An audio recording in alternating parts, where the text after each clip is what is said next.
अवनी सम्राट को बहुत ध्यान से देख रही थी। अवनी ने पानी पिया और अब उसे सम्राट थोड़ा नॉर्मल लग रहा था, इसलिए उसने थोड़ा हिचकिचाते हुए कहा, आपने उस आदमी के साथ क्या किया?" जैसे ही सम्राट ने उस आदमी का जिक्र फिर से अवनी के मुंह से सुना, उसका गुस्सा फूट पड़ा। सम्राट ने गुस्से में हाथ में लिए हुए पानी के ग्लास को जोर से फर्श पर पटक दिया, जिससे अवनी और घबरा गई, और अवनी जो अभी नॉर्मल हो रही थी, वह अचानक सम्राट के ऐसे बिहेवियर से वापस घबराने लगी। सम्राट गुस्से में चिल्लाते हुए बोला, अभी भी अभी भी तुम्हें उस आदमी की चिंता लगी हुई है? अपनी हालत देखा है तुमने मिस लंदन? अगर मैं थोड़ा सा भी लेट होता तो तुम्हारे साथ क्या हो सकता था, तुम्हें इसका जरा भी अंदाजा है? इतना कहते हुए सम्राट ने गुस्से भरी नजर से अवनी को देखा। अवनी अपनी नजरें भी नहीं मिला पा रही थी सम्राट से, क्योंकि उसे पता था गलती तो उसने की ही है। उसकी आंखों से सिर्फ आंसू बहे जा रहे थे, उसके होठ कांप रहे थे। सम्राट ने उसकी हालत देखते हुए अपनी आंखें गुस्से में बंद की और फिर खोलते हुए बोला, यह तुम्हारा लंदन नहीं है जो तुम रात के वक्त कभी भी कहीं भी चली जाओगी और सेफ रहोगी, और ना ही यह मुंबई है, यह लखनऊ है। लखनऊ, यहाँ पर रात और दिन दोनों ही सेफ नहीं होते, खासकर लड़कियों के लिए। और तुम और यह बेवकूफ लड़की, रिद्धि की तरफ देखते हुए सम्राट ने गुस्से में बोला, तुम दोनों रात में रेलवे स्टेशन गए थे। लड़कियों की बात छोड़ो। उसने अवनी की तरफ देखा और कहा, तुम मेरी बीवी हो, समझ में आता है तुम्हें? सम्राट प्रताप सिंह, जिसका पूरे इंडिया में नाम है, जिसे सभी लोग जानते हैं सम्राट प्रताप सिंह के नाम से। तुम कोई आम लड़की नहीं रही, तुम मिसेज अवनी सम्राट प्रताप सिंह हो, समझ में आता है तुम्हें? और तुम यहाँ सरेआम घूम रही थी। तुम्हें पता है, अगर मेरे कुछ दुश्मनों को पता चल जाता कि तुम बाहर निकली हुई है, तो वह कितना फायदा उठाते इस बात का। वह लोग दिन रात तो मेरी कमजोरी ढूंढते रहते हैं, और तुमने उन्हें मौका भी दे दिया। एक को तो मेरी कमजोरी पता ही चल गई थी, इसलिए तो उसने तुम्हें किडनैप करने की कोशिश की। सम्राट फ्लो में वह कह गया जो उसे नहीं कहना था, लेकिन जैसे ही अवनी ने यह बात सुनी, उसे सम्राट पर गुस्सा आने लगा, पर वह कुछ कह नहीं पा रही थी। उसके हाथ पैर इस वक्त कांप रहे थे, क्योंकि सम्राट का गुस्सा देखकर वह समझ नहीं पा रही थी वह क्या करे। आखिर वह घर से भागकर जो गई थी। सम्राट ने अपनी बात जारी रखते हुए कहा, कितनी चोट लगी है तुम्हें, समझ में आ रहा है? इतना कहकर उसने शांता आंटी को फिर बुलाया। शांता आंटी जल्दी से दौड़ते हुए सम्राट के पास आई और बोली, हाँ बाबा बोलो। सम्राट ने एक टक अवनी को देखते हुए कहा, Shanta aunty first aid box लेकर आओ। शांता आंटी जल्दी से गई और फर्स्ट एड बॉक्स लेकर आई। सम्राट ने अवनी को देखा और उसके सामने एक चेयर रख दिया और उस पर बैठ गया, और अवनी के हाथ को पकड़ते हुए उसके जख्मों को जैसे ही साफ करने गया, वैसे ही अवनी ने अपना हाथ खींच लिया। जैसे ही अवनी ने अपना हाथ खींचा, सम्राट का गुस्सा और बढ़ गया। वह गुस्से में फर्स्ट एड बॉक्स को फर्श पर पटकते हुए अपने एक लात से उस चेयर को इतना तेज मारा कि वो चेयर हवा में उड़ते हुए वॉल से जाकर टकरा गई, और चेयर के कई टुकड़े हो गए और वो टूटकर बिखर गया। यह देखते ही अवनी अंदर ही अंदर कांप गई। उसने चुपचाप अपना हाथ आगे बढ़ा दिया। सम्राट ने एक नजर फर्स्ट एड बॉक्स को देखा और फिर अवनी को देखा। शांता आंटी ने जल्दी जल्दी फर्स्ट एड बॉक्स का सारा सामान उस बॉक्स में डाला और फिर से सम्राट के पास लाकर रख दिया। सम्राट अब सोफे पर अवनी के एकदम साइड में बैठ गया और अवनी के हाथों को अपने हाथ में लेकर उसके जख्मों को साफ करने लगा। यह सारा तमाशा विक्रांत मुस्कुराते हुए देख रहा था, लेकिन रिद्धि गुस्से में देख रही थी। रिद्धि को सम्राट पर बहुत गुस्सा आ रहा था, क्योंकि वह उसकी फ्रेंड को डरा रहा था, जिसे देखते हुए रिद्धि मन में सोचती बोली, कितना क्रूएल है ये आदमी, मेरी फ्रेंड को कितना डरा कर रखा है। और फिर उसकी नजर जब विक्रांत पर पड़ी तो विक्रांत मुस्कुरा रहा था, जिसे देखकर रिद्धि को इतना गुस्सा आ रहा था कि उसे मन कर रहा था कि वह विक्रांत को एक थप्पड़ मार दे। विक्रांत मुस्कुराते हुए सामने देख रहा था और रिद्धि उसे गुस्से भरी नजर से देख रही थी। विक्रांत ने मुस्कुराते मुस्कुराते जैसे ही रिद्धि की नजरों से उसकी नजर मिली, तो उसके चेहरे की स्माइल गायब हो गई, जैसे बैल के सर से सींग गायब हो गई हो। वो एकदम सीरियस होकर चुपचाप खड़ा हो गया और मन में सोचते बोला, ये इतना गुस्से में मुझे क्यों घूर रही है? आखिर मैंने क्या किया? कांड तो इस सम्राट ने किया। रिद्धि अभी भी गुस्से में उसे घूर रही थी। विक्रांत ने आईब्रो उचकाते हुए पूछा, क्या हुआ? रिद्धि गुस्से भरी निगाहों से उसे देखी और उसने गुस्से में अपना चेहरा दूसरी तरफ कर लिया। विक्रांत मन में सोचते हुए बोला, अब मैंने क्या कर दिया यार? ये मुझे देखकर क्यों उबाल मार रही है? कांड तो इस सम्राट ने किया। साली की खुद की तो शादी हो गई है, अब मेरी सेटिंग खराब कर रहा है। शादी के पहले ही तलाक करा के ही मानेगा ये साला। फिर वह सामने देखने लगा। सम्राट ने जैसे अवनी के घाव को साफ किया, वैसे ही अवनी के मुंह से आह निकल गई। अवनी सिसकते हुए बोली, आह, आह, बहुत दर्द हो रहा है। इतना कहकर उसने अपनी आंखें कसकर बंद कर ली और उसके एक हाथ सोफे पर कस गए। सम्राट ने उसके हाथों पर ऑइंटमेंट लगाकर पट्टी कर दी। उसकी नजर अवनी के पैरों पर पड़ी, जो पूरी तरह से छिले हुए थे, जिसे देखकर सम्राट को उस आदमी को वापस मारने का मन कर रहा था, लेकिन फिलहाल वह मर चुका था। सम्राट नीचे सोफे के पास बैठ गया और अवनी उसे हैरानी से देखने लगी। सम्राट ने अवनी के पैरों को अपने हाथों में लिया और अपनी गोद में रखकर उसे क्लीन करने लगा, जिससे के मारे अवनी के हाथ सम्राट के कंधों पर चले गए और अवनी थोड़ा नीचे झुक गई। और जैसे ही सम्राट उसके घाव को क्लीन करने लगा, वैसे ही अवनी के हाथों की पकड़ सम्राट के कंधों पर कस गई और उसके मुंह से आह निकल गई। सम्राट ने एक नजर अवनी को देखा, उसके बाद उसके चोट पर फूंक मारते हुए उस पर ऑइंटमेंट लगाने लगा। अवनी ने अपनी आंखें कसकर बंद की थी। सम्राट उसके दर्द को बहुत अच्छे से समझ रहा था। उसने धीरे से ऑइंटमेंट लगाया और उस पर भी पट्टी कर दिया। सम्राट अवनी को देख रहा था और अवनी सम्राट की तरफ एक बार भी पलके उठाकर नहीं देखी। सम्राट उसे देखते हुए बोला, क्या जरूरत थी हवेली से बाहर जाने की? अवनी ने कुछ नहीं कहा और वहां से भागकर कमरे की तरफ जाने लगी, जिसकी वजह से उसके पैरों में लगी हुई चोट में तेज दर्द हुआ और उसके मुंह से चीख निकल गई। सम्राट उसे देखने लगा। शांता आंटी आगे आई और बोली, मैं लेकर चलती हूँ आपको। पर अवनी ने उसकी तरफ नहीं देखा और नीचे ही एक रूम में चली गई। रिद्धि ने जैसे ही देखा अवनी चली गई है तो वह उसके पीछे जाने लगी, तो विक्रांत ने उसका हाथ पकड़कर उसे रोक दिया। रिद्धि उसे हैरानी भरी नजरों से देखने लगी और बोली, क्या हुआ, मुझे जाने क्यों नहीं दे रहे? मुझे अवनी के पास जाना है, विक्रांत ने उसे रोकते हुए कहा। उसका पति है, उसका ध्यान रखने के लिए। इतना कहकर वह रिद्धि को खींचकर दूसरे कमरे में ले जाने लगा और कमरे में लाकर खड़ा कर दिया। रिद्धि ने उसका हाथ झटकते हुए कहा, देखा मैंने कैसे ध्यान रखता है उसका पति। अवनी का कमरा। सम्राट ने जैसे ही देखा कि अवनी लिविंग रूम से कनेक्टेड एक रूम में गई है तो सम्राट भी उसके पीछे चला गया। अवनी जो बेड पर पेट के बल एक तकिया पकड़कर उसमें मुंह छिपाए रो रही थी। सम्राट कमरे में आया और अवनी को रोता देखकर उसके दिल में एक टीस सी उठी। उसने अवनी के को आवाज देते हुए उठाया और अवनी ने जैसे ही देखा सम्राट कमरे में है तो वो जल्दी से उठकर खड़ी हो गई। सम्राट ने अवनी के सर को पीछे से पकड़ा और उसे अपने सीने से लगा लिया। अवनी को भी इस वक्त किसी के कंधे की जरूरत थी, इसलिए वह उसके सीने से लग गई और उसकी कमर में हाथ डालकर उसे पकड़कर जोर जोर से रोने लगी। रिद्धि विक्रांत को धक्का देते हुए बोली, जाने दो मुझे, मुझे अपनी अवनी के पास जाना है। विक्रांत उसे देखते हुए बोला, बिल्कुल नहीं, वह दोनों पति पत्नी है, उन्हें अकेला छोड़ दो, वह आपस में अपना देख लेंगे। रिद्धि ने विक्रांत को घूरते हुए कहा, देखा था मैंने, अब तुम मुझे जाने दोगे या नहीं? इतना कहकर रिद्धि जैसे ही साइड से जाने लगी, विक्रांत ने उसका हाथ पकड़ लिया और उसे अपनी तरफ खींचा, जिसकी वजह से रिद्धि विक्रांत के सीने से जाकर टकरा गई और गुस्से में उसे घूरते हुए बोली, यह क्या था? विक्रांत ने मुस्कुराते हुए कहा, कुछ नहीं, यह मेरा प्यार है। प्यार का नाम सुनते ही रिद्धि का पारा चढ़ गया और गुस्से में उसे घूरते हुए बोली, मैं तुमसे प्यार नहीं करती, समझे? तुम जाने दो मुझे। विक्रांत ने रिद्धि को पकड़ा और वॉल से चिपकाते हुए बोला, अच्छा कोई बात नहीं, मैं तो करता हूँ ना तुमसे प्यार। इतना कहकर वह रिद्धि के करीब जाने लगा। रिद्धि उसे गुस्से में घूरते हुए बोली, दूर रहो मुझसे, मुझसे पंगा मत लो, नहीं तो। रिद्धि इतना ही बोल पाई थी कि विक्रांत ने रिद्धि के होठों पर अपने होठ रख दिए और उसे पैशनेटली किस करने लगा। वहीं दूसरी तरफ अवनी का कमरा।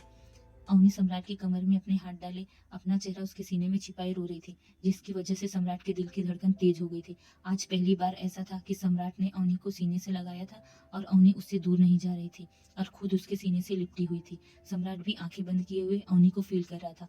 उसने कसकर अवनी को अपनी बाहों में भरा हुआ था और अवनी भी उसके सीने से चिपकी हुई थी और रो रही थी। अवनी इस वक्त भूल चुकी थी कि वह किसके सीने से लगी हुई है। सम्राट उसके सर को सहलाते हुए बेहद ही शांत आवाज में बोला, शांत हो जाओ मिस लंदन, इतना रोने की जरूरत नहीं है, जो होना था हो चुका।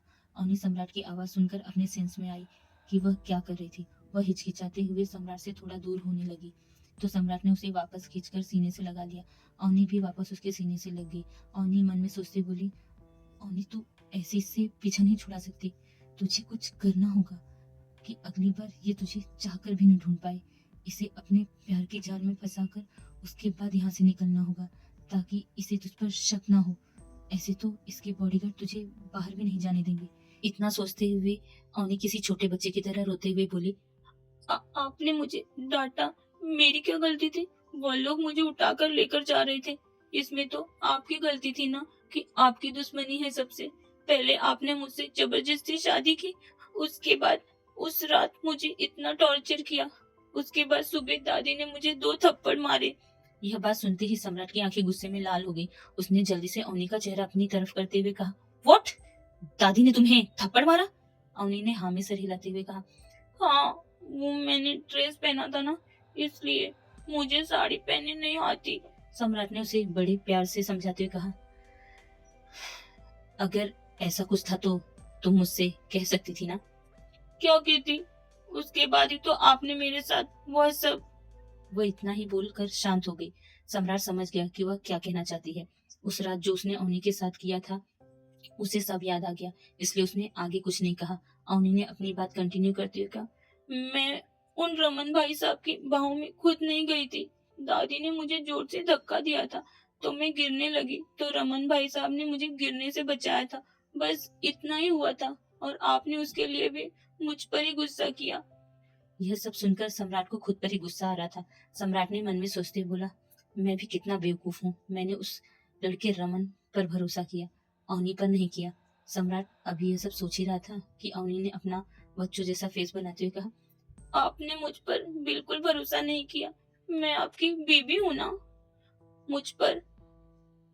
इतना कहते हुए उसने अपनी उंगली दिखाई। तू सभी भरोसा नहीं है। इतना सुनते ही सम्राट को अपने ऊपर और गुस्सा आ रहा था। मेरा तो कोई दुश्मन भी नहीं है। इतना कहते हुए वह रोते हुए अटक अटक कर बोल रही थी। सम्राट ने अवनी के सर को सहलाते हुए कहा, तुम्हारा कोई दुश्मन हो भी नहीं सकता, तुम हो ही इतनी प्यारी। यह सुनते ही अवनी की आंखों में चमक आ गई। वह जल्दी से अपना सर उठाकर सम्राट की तरफ देखते हुए बोली, सच्ची? मैं सच्ची में बहुत प्यारी हूँ। सम्राट ने उसके चेहरे को अपने हाथों में भरते हुए कहा।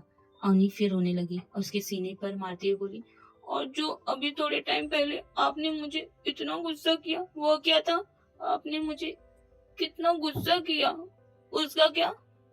वह रोते हुए बोली, आज तक ना मम्मा ने और ना ही डैडा ने और यहाँ तक भाई ने भी मुझे कभी नहीं डांटा। उन्होंने सिर्फ मुझे प्यार किया है और आपने मुझे इतना डांटा, ऊपर से आपकी वजह से देखो।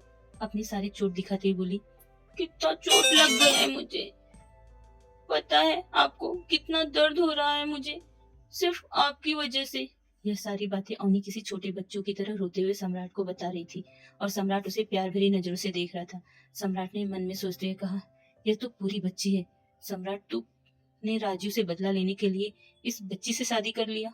सम्राट ने अवनी का हाथ पकड़ा और उसे बेड पर बिठाते हुए कहा, शांत हो जाओ, शांत हो जाओ, अब नहीं डांटूंगा। अवनी खड़ी हो गई और फिर सम्राट को देखते बोली, आप सच कह रहे हो?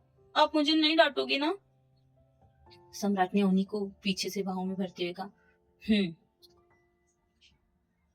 अवनी खुश होते हुए बोली, तो आप मुझे मेरी मम्मी के पास भेज दोगे? यह सुनते ही सम्राट ने अपने होठ अवनी के गालों पर रब करते हुए कहा, जिसे सुनते अवनी उदास हो गई और बोली, क्यों क्यों नहीं भेज रहे मुझे? मुझे जाना है अपनी मम्मा के पास, प्लीज भेज दीजिए ना मुझे, यहाँ अच्छा नहीं लगता। उसने रोते हुए कहा। सम्राट जो उसके गालों पर और कंधे पर किस कर रहा था, उसने उसके कंधे पर हल्का बाइट करते हुए कहा, नहीं, तुम कहीं नहीं जा सकती। जैसे ही सम्राट ने उसके कंधे पर बाइट किया, अवनी के मुंह से आह निकल गई।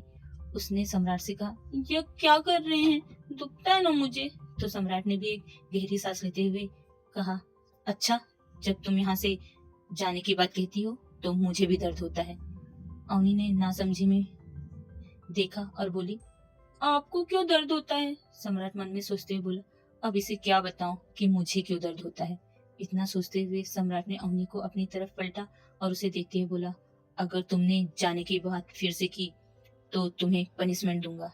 अवनी ने उसे घूर के देखते हुए कहा, आपकी पनिशमेंट मुझे चलेगी, पर मैं अपनी मम्मा के पास जाना चाहती हूँ। यह सुनते ही सम्राट को गुस्सा आ गया। सम्राट ने अवनी से कहा, जिद करना छोड़ दो, नहीं तो तुम्हारे लिए अच्छा नहीं होगा। मुझे उसकी परवाह नहीं है, अवनी ने चिढ़ते हुए कहा। सम्राट ने अवनी की आंखों में देखते हुए उसके करीब आने के लिए आगे बढ़ने लगा। अवनी थोड़ा घबरा गई और वो पीछे जाने लगी। थोड़े ही टाइम में अवनी वॉल से टकरा गई। अब वह कहाँ जाए उसे कुछ समझ नहीं आ रहा था। वह साइड में निकलने की कोशिश की तो सम्राट ने अपना एक हाथ वॉल पर रख दिया। अवनी ने सम्राट को गुस्से में घूरते हुए कहा, ये क्या हरकत है? सम्राट मुस्कुराते हुए उसे देख रहा था। अवनी ने दूसरे साइड से जाने की कोशिश की पर सम्राट ने वहां भी अपना हाथ रख लिया। अब अवनी सम्राट के दोनों हाथों के बीच फंसी हुई थी। सम्राट ने उसे बहुत प्यार से और बहुत ध्यान से देखते हुए कहा, तुम्हारे ये जूसी लिप्स मुझे तुम्हारी तरफ अट्रैक्ट कर रहे हैं। यह बात सम्राट ने मधुसी भरी आवाज में कहा था। अवनी घबरा गई। उसने अपने आप को कुछ स्टेबल करते हुए थोड़ा गुस्से वाली नजर से उसे देखते हुए कहा, सोचना भी मत। सम्राट ने पूरे एटीट्यूड के साथ कहा, मैं सोचता नहीं, करता हूँ। इतना कहकर सम्राट ने अवनी के दोनों हाथों को एक हाथ में पकड़कर ऊपर कर दिया। अवनी छटपटाने और अपने आप को छुड़ाने लगी। सम्राट उसे ऊपर से नीचे तक देखा और उसकी नजर अवनी के होठों पर ठहर गई। अब सम्राट से रहा नहीं जा रहा था। एक तो वह पहले से अवनी की तरफ अट्रैक्ट था, ऊपर से अब वो उसकी इतनी करीब थी और जिससे उसके दिल की धड़कन तेज हो गई थी। अवनी की भी दिल की धड़कन तेज हो चुकी थी। वह घबराहट में कुछ बोल नहीं पा रहा था और उसके होठ कांप रहे थे। वह आगे बढ़ा और अवनी से मदहोशी भरी आवाज में बोला, close your I and feel me. इतना कहते ही अवनी हैरानी से उसे देखने लगी। अभी अवनी कुछ समझ पाती उससे पहले ही सम्राट ने अपने सख्त होठों को अवनी के सॉफ्ट गुलाबी होठों पर रख दिया और उसे पैशनेटली किस करने लगा, जिसकी वजह से अवनी की आंखें हैरानी से चौड़ी हो गई। अवनी सम्राट के सीने पर मारने लगी, लेकिन सम्राट को इससे कहाँ फर्क पड़ने वाला था। वह अवनी को नहीं छोड़ने वाला था। इस वक्त सम्राट के हाथ अवनी की कमर पर शरारत कर रहे थे। वह अवनी के पेट पर यहाँ वहाँ घूम रहे थे। अवनी सम्राट से छूटने की कोशिश कर रही थी, पर छूट नहीं पा रही थी। क्या हो चुका है दोनों को एक दूसरे से प्यार? क्या होने वाला है आगे जानने के लिए सुनते रहिए मेरी स्टोरी कातिलाना इश्क तेरा, सिर्फ सुना स्टोरी राइटर पे। दोस्तों प्लीज़ सब्सक्राइब कीजिए, लाइक कीजिए और शेयर कीजिए। Thank you very much.